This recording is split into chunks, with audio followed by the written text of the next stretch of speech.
Want to fund your Interactive Brokers account from a UK bank? Here's the easiest way to do it. Welcome back to Guide with Samuel. Today, I'll guide you step by step on how to deposit money from your UK bank into your Interactive Brokers account so you can start trading hassle-free. Step 1.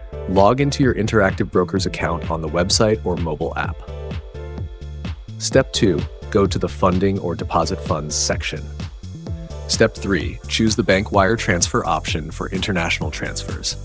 Step 4. Select GBP as your currency to avoid conversion fees. Step 5. Interactive Brokers will provide you with their UK bank account details. Step 6. Use your UK bank online banking or visit your bank branch to initiate the wire transfer. Step 7. Enter the IBKR account details exactly as provided and specify your IBKR account number in the reference. Step 8. Confirm the transfer and keep the receipt for your records.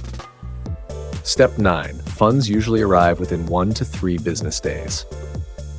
Quick tip. Check with your UK bank about any wire transfer fees and consider timing your transfer to avoid weekends or holidays. If this guide helped you, hit like and subscribe to Guide with Samuel for more helpful trading tutorials. Leave your questions in the comments. Thanks for watching.